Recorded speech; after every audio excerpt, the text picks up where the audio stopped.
No team made more moves yesterday than our San Diego Padres, Nika, and we needed it. That's for sure. We had tons of roster holes going into the Thursday deadline day.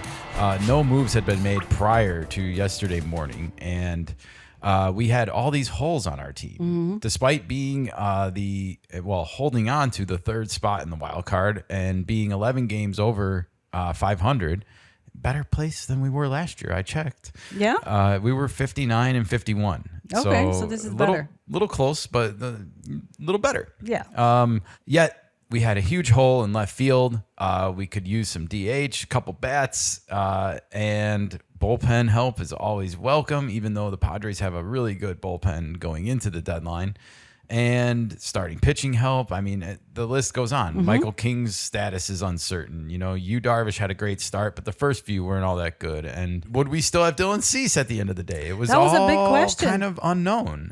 One thing we do know is that AJ Preller lives for trade deadline day. At least that's his MO. He doesn't get too excited, right? He keeps it kind of level. And he keeps it close to his chest. I feel like the Padres did a good job by playing themselves into a strong position to make great moves yesterday. They won 5 in a row, including a sweep at home of the New York Mets, who are also one of the top teams in the National League right now, and also made a lot of trades yesterday. But the Padres, I feel like AJ Preller woke up yesterday morning and said, you know what, let's just light a match and set the farm on fire, folks, because they sent a lot of players packing yesterday, and they got it going early with a big blockbuster trade that not a lot of people had on their radar. Okay. Started to see whispers about this Wednesday night. So on trade deadline eve, we started seeing whispers that the Padres had engaged in talks with the Athletics about Mason Miller, their star closer. He's kind of like one of their biggest actual faces, I feel like, when it comes to known commodities. Okay. Anyways, the Padres not only get Mason Miller from the A's, they get JP Sears, and they started this on Thursday morning.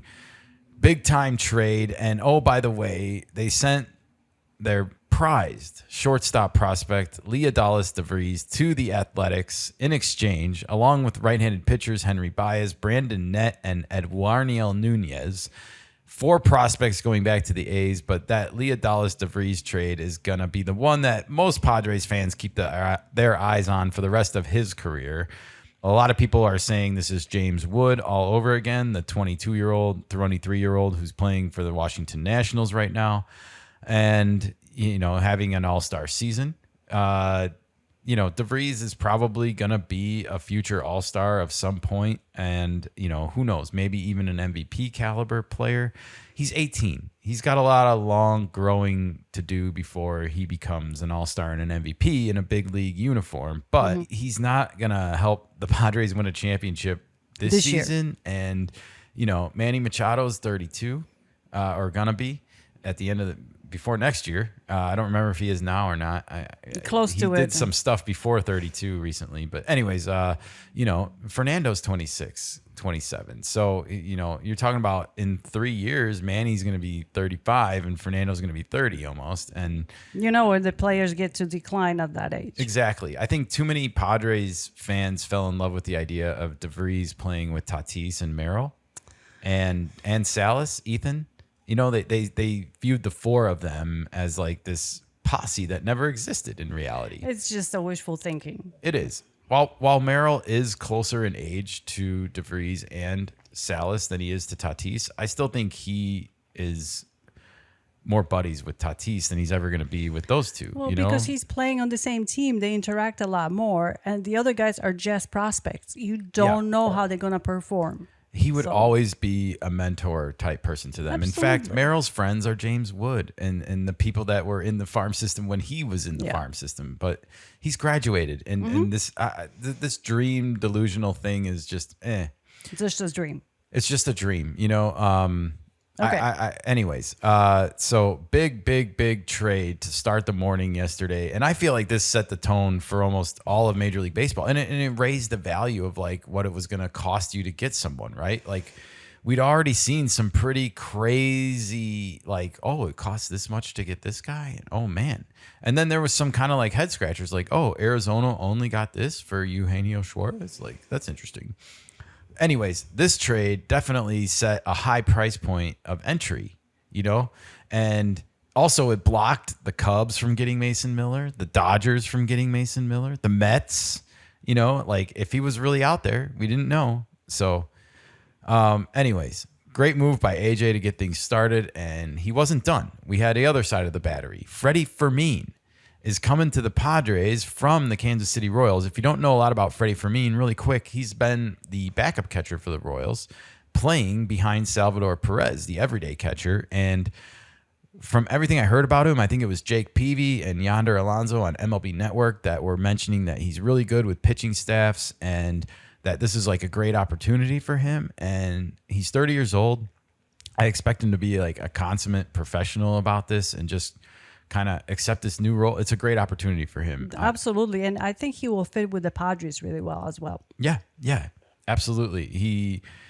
Who wouldn't be excited from going to be a backup on a team that's most likely not going to touch October grass this year to being the starter on a team that is making a huge push to become a World Series team? And, definitely.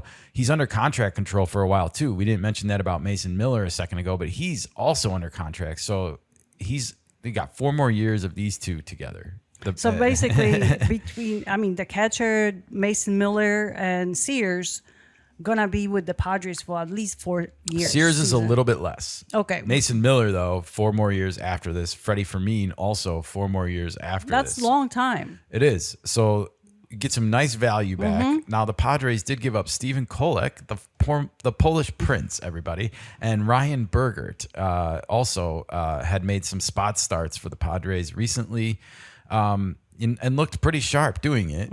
I would say these guys, while they are nice pieces and they helped us this year cross a bridge, they are not going to be starting playoff games for us this year. They're not going to necessarily be starting games down the stretch for us this year with our staff getting healthier, with Michael King coming back, with Yu Darvish coming back. And the 2 new players from Athletics that we just got JP Sears into the mix now. So You one of win the some, things you about lose the some. Padres is they had a plethora of starting pitching, capable starting pitching. Randy Vasquez.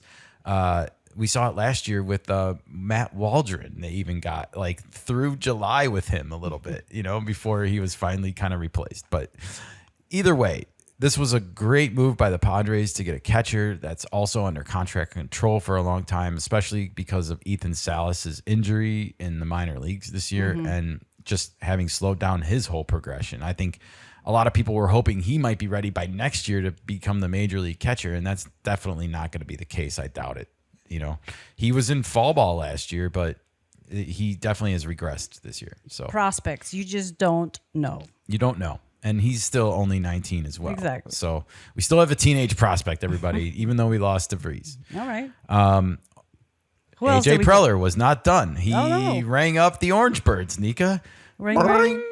Yes. Is this the Baltimore Orioles? Yes. You have underperformed drastically this year. Who can you sell us, please, from your 2. roster? And the Padres do walk away with 2. Ryan O'Hearn and Ramon Laureano, and these were the 2 bats, I think, the 2 big bats at least, when it comes to upgrading the Padres lineup, as we'll see at the end of this little segment here. But the Padres do get all-star DH Ryan O'Hearn from the Baltimore Orioles, and one of their platoon left fielders, Ramon Laureano, and both of them.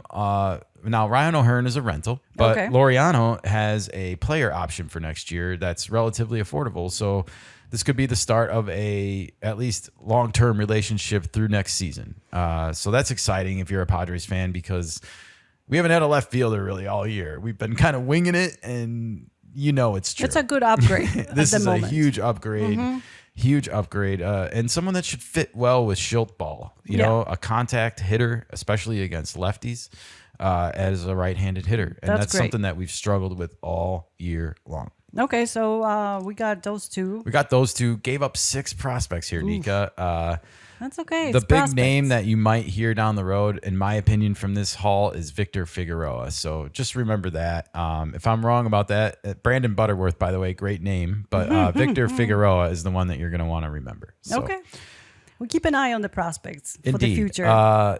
Look, the Padres also went out and got Hall of Famer Billy Wagner's son, Will Wagner, from the Toronto Blue Jays for their Double-A catcher Brandon Valenzuela. Not a huge move here by the Padres, but more of a, I think, emergency backup situation. Will Wagner's already been designated to Triple-A. And if you know, the Padres do have OMG, Jose Iglesias, as their sort of utility infielder. I think this is just insurance to protect against like an injury, something happens, we need another backup. If you remember last year, the Padres got Nick Ahmed around this time to be their like backup utility infielder person. And What's the control of Will Wagner? I have no idea. Oh, okay. I didn't get that far with this move because this wasn't one of the bigger moves. Okay. You know, the Orioles move and the A's move were the big moves the Padres made, but they weren't done. Okay. They did get another left-handed pitcher, Nika Nestor Oh. Cortez, the funky wind-up man himself. If Nasty. if you've ever watched him pitch, he does some goofy things on the mound. All perfectly legal, but just goofy. He kind of looks like a 1900s pitcher sometimes with some of his goofy windups. And also they get shortstop, I should say prospect shortstop, Jorge Quintana. So not totally burning the farm down, putting a little bit of money back into the Is farm. he related to the pitcher Quintana? I know I don't no think word. so. I don't think so. He's a prospect. I Jose know. Quintana is in his 30s, so Okay, they would be yeah. far apart if they were Yeah, that's siblings true. or anything. But the Brewers also threw in some cash, and the Padres sent them Brandon Lockridge, who was a piece that the Padres got last year in a trade at the deadline. Really good speed for Brandon Lockridge, really fast. And don't be that's surprised if Pat Murphy utilizes him as a utility, like stolen base threat late in games. Hopefully not against the Padres in a postseason game, folks. No, we never know. All right, well, let's flip to this. This was Sammy Levitt, one of the radio voices for your San Diego Padres, the brown and gold. He did a full kind of like list here of who came in and who went out, and you can see the Padres were highly active yesterday, but the big pieces here are, of course, let's start with Freddie Fermin, a new backstop. The Padres were one of the worst offensive teams in baseball at the catcher position, so huge upgrade with Freddie Fermin. Also, the designated hitter and the left field position dramatically improved with Ryan O'Hearn and Ramon Laureano. That's not to take anything away from Gavin Sheets, of course, but I think it'll be interesting to see how Shildt utilizes everybody. And Sheets had sort of dropped off a lot of late as well. Not that he was descending into his White Sox numbers or anything, but he also had a child born for the first time, and he's had a lot on his mind. Yeah, sure. Now that that's over with and everything's good, he hit a home run the other day, and it was his daughter's first game. So Oh, that's nice. Yeah, That's nice. holy sheets, everybody. And then you see the long list of prospects and a couple of major league ready arms with Bergert and Steven Kolek, of course. But, I like to call this the no harm, no foul, Nika, because the Padres didn't really have to trade anything off of their current major league roster to get the pieces that are going to fill these big holes on it. That probably means some people might be packing their bags. I think Martin Maldonado's already been DFA'd. So keep your eyes peeled on how this roster comes together and, where people wind up. Like I said, Will Wagner has been optioned, already to AAA. So he's not even a part of the 26-man roster. I know, but he will be probably part of the 40-man roster, expanded roster for the offseason. 100%. Postseason. 100%. And you need to be on that if you join, in between series and stuff. So anyways, here is the new Padres projected lineup, courtesy of MLB Network. Nika, we have Fernando Tatis Jr., Luis Arraez, Manny Machado, Jackson Merrill, Xander Bogaerts. Those are the names you all know. But then it gets interesting because you have 3 out of 4 brand new names in the bottom 4. And that is Ryan O'Hearn, Ramon Laureano, Jake Cronenworth, and Freddie Fermin at the catcher spot. And this is just projected, by the way. Okay, so this isn't the lineup that we're going to see today. Not necessarily. This is just their projected lineup courtesy. But, I mean, you can see those 3 big changes, Ryan O'Hearn, Ramon Laureano, and Freddie Fermin. the Padres are hoping that this lengthens their lineup enough. Like Fernando rarely hits with anybody on base ahead of him. Rarely. And that's one of the reasons why he only has 40 RBIs this year. So this is going to really hopefully lengthen their lineup and, make them dangerous. Oh, for sure. And I hope it helps the guys in the middle of the lineup, brings more life into it. Yeah, exactly. I don't see Sheets in the lineup either today. On this projection. Yeah, and he might be like listed as a hash next to Ryan O'Hearn. Ryan O'Hearn might be listed as a hash next to Luis Ariz at first base. He might be listed as a hash next to Fernando.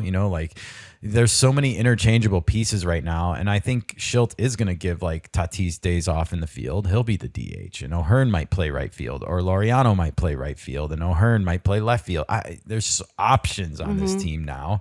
You want to have your whole roster involved. You want to get hot and go on a run, and you want to make sure you conserve guys as well. And this is how you do it. This is how you get everyone involved. You play a Ryan O'Hearn in right field one day, and you play Fernando at DH that day, and you get them involved. Exactly. And this is what they're going to do. This is the plan. All right. One last slide that I wanted to touch on before we get out of here is a bright one. Yeah, sorry for the drastic color change, everybody. If you're watching this at night, you probably hate me right now because your eyes are burnt out. I've done that to myself in bed, by the way. So tough job, everybody, YouTube. We're working on it. But the Padres and Dodgers here, I've highlighted their columns side by side because this is some interesting data to look at. This is the Zips trade deadline projection changes, Nika, courtesy of Fangraphs here. And the big things I want to look at are the Padres here. If you look in this differential percentage here of winning the division before and after the trade deadline, the Padres increased by far the most out of any team in Major League Baseball. Now, they only had an 11.9% chance before the trading deadline of winning the division, according to all the statistics. Now they have a 20.8% chance of winning the division. And I think these numbers could change drastically over the next few days, especially if the Padres stay hot, and they should get a burst of energy with their trading deadline. But also, you notice the Dodgers here. I wanted to highlight their column because they went down. And they didn't make the moves necessarily yesterday to keep pace with what the Padres did. And for all the money that the Dodgers spend in the offseason, the Padres continue to keep pace with them by kind of spending as much in trades and in prospect capital. Well, I think the Dodgers made their bed during the offseason when they got a bunch of guys for a longer period with deferment of their money. That's where they made those moves. Yeah. This was not it for the Dodgers. Well, the Dodgers didn't make the moves that were expected of them yesterday. They did not trade for Stephen Kwan, whose name was also whispered as a Padre. He didn't even move. Jarren Duran didn't move from the Red Sox either, everybody. So, some of these names that were talked about for a long time didn't ultimately end up going anywhere. But I do think the Dodgers missed out on getting Stephen Kwan. If they didn't want to pay for him, then that might be on them. But they don't have a Luis Ariz on their team that I see. So they could probably benefit from a Stephen Kwan type. Those guys kill rallies. Those guys work pitchers. They'll put up 9, 10, 11 pitch at bats because they just keep making contact, fouling it off. And that's true. But the Dodgers don't play that kind of a game. They want the sluggers. But they could have a mix. Sure. And maybe they should.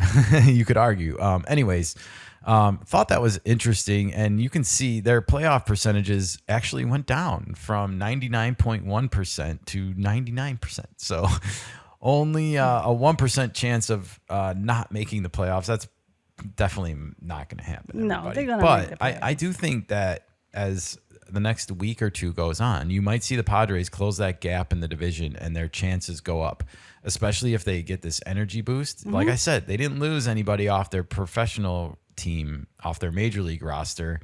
So the camaraderie in the clubhouse isn't going to be broken.